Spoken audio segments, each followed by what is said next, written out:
Hello everyone, I am here with a new medical series on electrocardiography. This is my first lecture on electrocardiography, and in this we will be learning about the very basics of the ECG, like ECG leads and what we can interpret from ECG. So for further study on electrocardiography, please subscribe to my channel and get the updates. So now first, what actually is the electrocardiography? As the name, electro, that is electric current, cardio, that is heart, and graphy is the process of recording. So electrocardiography is the process of recording the electrical activity of the heart over a time period by using the electrodes placed on the skin. So as we all know, the electric potential changes in the heart, and those electrical potential changes are transmitted to the skin, because as the body is a very good conductor of the electric current, so whatever the electric current changes takes place in the heart, they are all transmitted to the skin, and from that skin these potential changes or these electrical current activities are taken up by the electrodes, and that electrical activity or electric current, when recorded on a graphical paper, that is known as electrocardiography. Mind it, electrocardiography is different from action potential. Action potential is actually the recording of the potential or membrane potential or potential difference between outer and inner of the cell membrane. So in action potential we actually measure the potential difference between outer and inner of the cell membrane. Here in electrocardiography we note down the electrical potential changes over the heart. Okay, so it is the process of recording the electrical activity of the heart over a time period by using electrodes placed over the skin. So electrocardiogram is the graph of the heart activity recorded by electrodes, and electrocardiograph is the machine which records the ECG. So it is the most basic investigation in cardiology, or I will say it is the first initial investigation in cardiology. This is totally non-complicated, non-invasive, and easily performed in OPD. And mind it, ECG is really simple. It was first developed by Ethan Wall. Now, what are the indications of ECG? Before advising any investigation, you must know why you are advising an investigation. So, what are the indications of ECG? The indications are all the diseases or all the symptoms which are related to the disease of the heart as well as disease of the chest. Like if a patient comes to you with shortness of breath, with or without cough, that is acute or chronic condition, whatever, palpitations, chest pains, really needed. In all the cases of chest pain, unless otherwise indicated, go for ECG. History of fainting and other conditions, which to know the state of the heart in other conditions like hyperthyroidism or hypertension. So if to know the effect of the hypertension or hyperthyroidism on the heart, we can go for the ECG. Now what actually is the clinical utility? This is the initial investigation to diagnose the conduction defects. So it is one of the good investigation to know the conduction defects of the heart, like arrhythmias and bundle branch blocks, and one of the earliest investigation to diagnose evolving myocardial infarction and acute angina. Mind it, evolving myocardial infarction.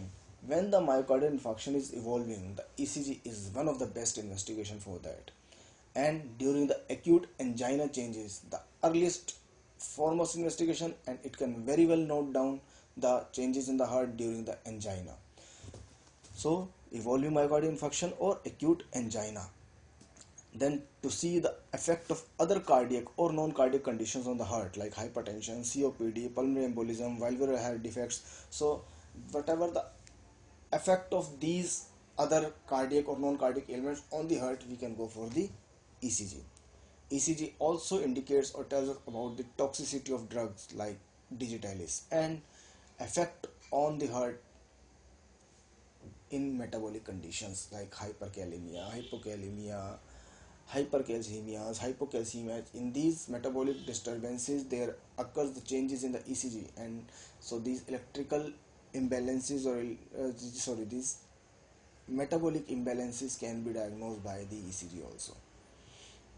Now, what to expect from ECG, or what you can interpret from ECG? As I already told you, you must know why you are advising investigation and what you will get from that investigation. So you must also know what you will get from the ECG. 1. ECG provides an evidence to support diagnosis. It is not an end investigation, but it is the initial investigation. It gives you clue to the diagnosis, and that can then be confirmed by further investigations. So it is to be seen as an important tool, not an end investigation. It tells us about rate of the heart, rhythm of the heart like arrhythmias and conduction defects, the coronary artery diseases, the anginas, infarction, heart chamber enlargements. It is also disturbed in electrolytic imbalances. And yes, ECG is not, or ECG cannot diagnose the uncomplicated valvular condition. So when a valvular condition of the heart, there is a mild valvular heart defects or the heart defects which are not complicating, the ECG cannot diagnose that thing. That can be best diagnosed by echocardiography. And the other condition is between the angina stages. When there is an acute angina, ECG is one of the good investigation. But when person is free from angina, when he is leading a normal life, and so in between the angina stages or after the angina, if you go for an ECG, it will always be normal. Most of the time it will be normal unless the patient has developed the infarction. Okay, so be clear to that. Between the angina stages, ECG is normal, and in uncomplicated valvular diseases, the ECG is normal. Now, the very basic of ECG is you must know about the leads of the ECG or the electrodes of the ECG. So there are 12 leads. Why 12? Nothing specific answer. With the development, with the evolving of time, it started with the 3 leads, and now there are 12 leads in the ECG. And these 12 leads are like the CCTVs. They see the heart from up, down, right, left, from front. So they see all the conditions of the heart like the CCTV cameras. The 12 leads are divided into two forms. One, the bipolar limb leads. As the name, limb leads. That means they are applied on the extremities. There are 3 leads in the ECG, or 3 electrodes. One is applied on the right arm, one on the left arm, and one on the left leg. If there is a person who is amputated, the lead can be applied below the groin or below the shoulder. Otherwise, they are applied on the right wrist, left wrist, and at the ankle region in the left leg. So here, what actually is the lead 1?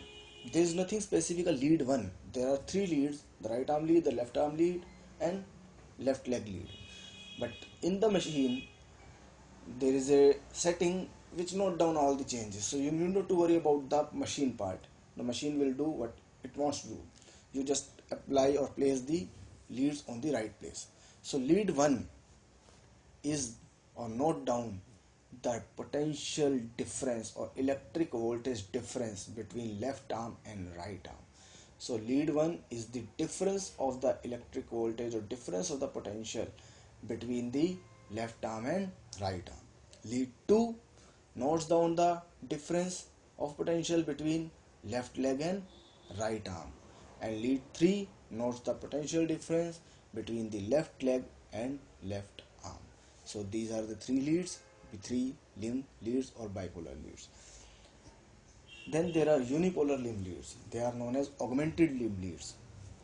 They are same, placed on the right wrist, and left leg. These 3 leads, and here the potential voltage is noted down at one location, that is only at the left arm or left wrist, or only at the right wrist, or only at the left leg. While in lead 1 we were noting the potential differences between the 2 limb leads, but here we are noting the potential changes just at one location, at any point, the right arm, the left arm, and left leg. So AVR is the augmented right arm lead. AVL left arm, AVF left leg. So it is known as augmented. Here the potential difference at one location is noted as compared to the zero potential made by the machine. That is the machine makes the zero potential, and in respect to that zero potential, the potential changes at one location is noted. Here the potential difference or potential electric potential augments to 50% as compared to the normal. So that is why they are said to be the augmented leads.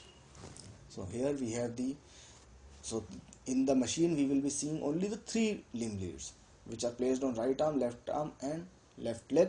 But when the machine records, it records lead 1, lead 2, lead 3, AVR, AVL, AVR. The 6 recordings we will be seeing. Then there are the unipolar chest leads. We had the unipolar limb leads, which are AVR, AVL, AVF. We have the unipolar chest leads, which are V1, V2, V3, V4, V5, V6. Their placement is really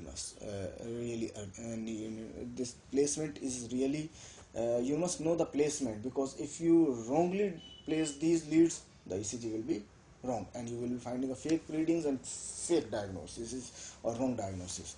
So remember this placement. V1 is placed on the right side, fourth intercostal space, just lateral to the margin of the sternum.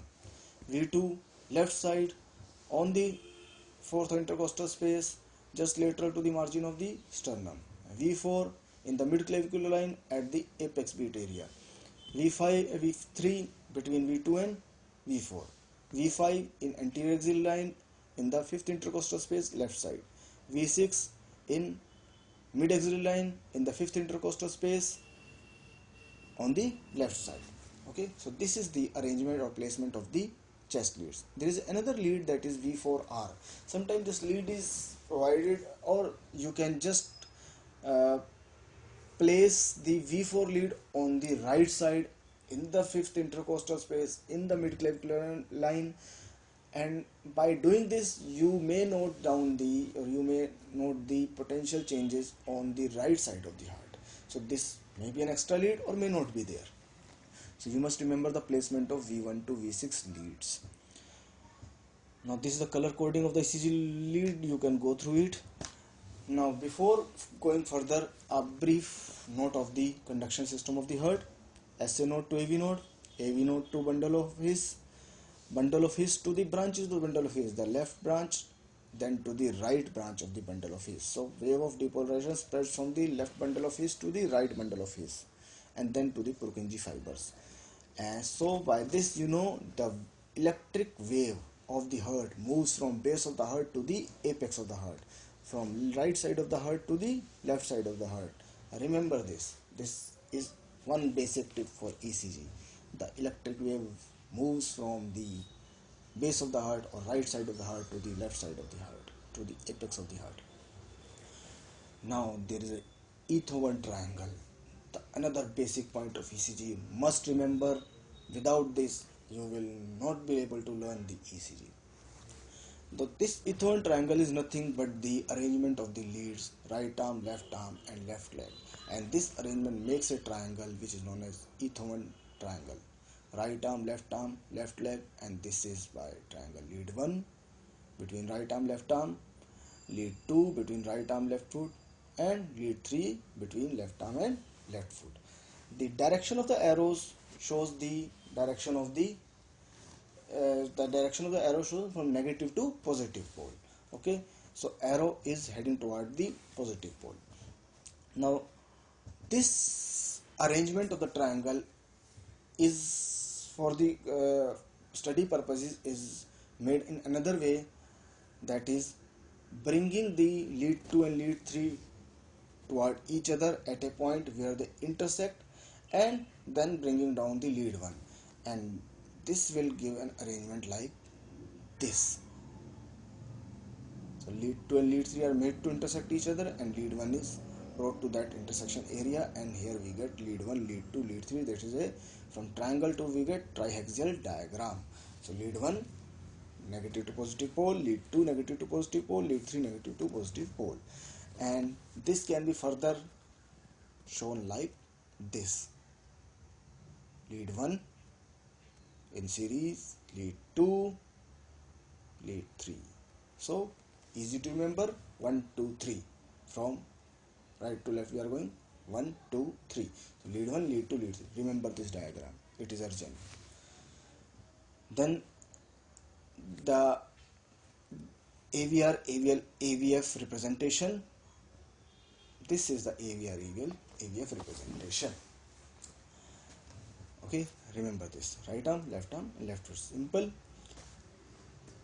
Now we have these two representations, lead 1, lead 2, lead 3, which we derived from Ethernet triangle, and AVR, AVL, AVF. Combining these two, we get a triaxial diagram. We get another diagram which forms the basic of the ECG, or which forms the basis of the ECG. That diagram is really must to remember, or really must to understand the further study of ECG. And this is this. So here you can see the lead 1 0 degree axis, lead 2 60 degree axis, lead 3 120 degree axis, all positive. AVR 150 degree axis, the positive, because the direction of the arrow is from negative to positive pole. And here we have the AVR, AVL plus 30 degree and AVF plus 90 degree. Remember this diagram. Just you can say this will be the basis of the ECG for further studies. It is another representation of lead 1, 2, 3, AVR, AVL, AVF. In this I have also included the V1 to V6 leads. So you can see the V1 is recording the right side of the heart, V6 is recording the left side of the heart, AVR recording the right of the heart, AVL recording the left of the heart, AVF seeing the heart from the below, 2 and 3 seeing the heart from the below, 1 seeing the heart from left side. So these are the CCTVs. So AVR, AVL, AVF, lead 1, lead 2, lead 3, they see the heart from up, down, right and left, while V1 to V6 leads sees the heart from the front, from right to left. Remember this. Now another thing which you must know before interpreting the ECG paper. It is nothing but like a graphical paper. It consists of the very small square, which is 1 millimeter, 5 small squares bounded by dark lines, 5 millimeters. So each square 1 millimeter and 5 will be 5 millimeters. This one. On the x-axis of ECG we have the time. On the y-axis of ECG we have the voltage. On x-axis time axis we have the very small square 1 millimeter, that is equal to 0.04 second. Remember this. And on y-axis we have the voltage, that is 1 millimeter is equal to 1 millivolt. So this is the ECG paper. This is, you can see the 5 small squares, each small square is 1 millimeter, and on the time axis it is 0.04 second. Before interpreting ECG, two things you must see. When ECG comes into your hand, you must see two things. One is the standardization mark, which is there on every ECG. That is nothing but it is a mark which shows that machine is properly calibrated. You need not to do the calibration of the machine manually, but sometime maybe otherwise machine it has to be properly calibrated, and that proper calibration of the machine is that 1 millivolt voltage produces the 10 millimeter deflection. So the actual standardization of ECG machine is whenever there will be a voltage of 1 millivolt, it will produce a deflection of 10 millimeter. So here is the standardization mark. You will be seeing in every ECG paper. Whenever you get an ECG of a patient, you will be seeing this mark. So if you see this mark as a smaller, that is 5 millimeter, all the complexes of ECG will be smaller, and this will give you some wrong diagnosis. If that mark is bigger, that is 20 millimeter, you will be seeing all the complexes larger. It will again give you an impression that something wrong with the ECG. So it has you must see, before saying right or wrong for the ECG complexes, you must see the standardization mark. It has to be 1 millimeter, 10 millimeter from 1 millivolt, or 1 millivolt is equal to 10 millimeter. Sometime in the ECG papers this mark is not there. Then somewhere in the ECG paper it is written in wordings that 1 millivolt is equal to 10 millimeter or 10 millimeter per millivolt. Another thing which is written on the ECG papers is speed of the paper, that is 25 millimeter per second. Okay, these two things are the standardized. Another thing you must remember is another basic tip of ECG. A positive deflection means when you see all the recordings of the ECG lead 1, 2, 3, AVR, AVL, AVF, V1 to V6. So in whatever leads you see more of the positive deflections, that is more of the upward deflections from the baseline, that indicates that electric current is moving toward that lead, is moving toward the positive pole of that lead. Suppose if you see a more positive deflection in lead 1, that means the electric current is moving toward the positive pole of the lead 1. If you see more positive deflection in AVR, that means electric current is moving toward the positive pole of the AVR. And a negative deflection, if you see more of the negative deflection or downward deflection in either of the leads, in any of the leads, that means the electric current is moving toward the negative pole of the lead or away from the positive pole of that particular lead. So you must remember four basic tips in ECG. One basic tip is this diagram, which you must remember for lead 1, lead 2, lead 3, AVR, AVL, AVF, V1 to V6. In the center we have the heart, and the direction of the impulse in the heart is from the base of the heart to the apex of the heart. Okay. Then second thing you must remember, ECG paper, the time axis and the voltage axis. And in the time axis we have the smallest squares 0.04 second, and in the voltage axis we have 1 millimeter is equal to 1 millivolt. Then we must remember the standardization mark. The standardization mark is basically the here we have the standardization mark. The standardization mark is 1 millivolt deflection produces the 10 millimeter deflection. 1 millivolt voltage produces the 10 millimeter deflection. This is the standardization mark. And speed of the paper 25 millimeter per second. Another basic thing you must remember, in whatever lead you see positive deflection, make it the electric current is moving toward that lead, positive pole of that lead. A negative deflection in any lead, make it the electric current is moving away from the positive pole of that lead or moving toward the negative pole of that lead. Okay, so this is all the basic of the ECG. If you can remember these basics, you will be able to understand the further ECG interpretation. So thank you for listening. Keep your heart healthy and happy, and I hope you enjoyed the series 1. For further updates, subscribe to the channel Medical Study, and please share your comments too. Thank you again. Bye bye.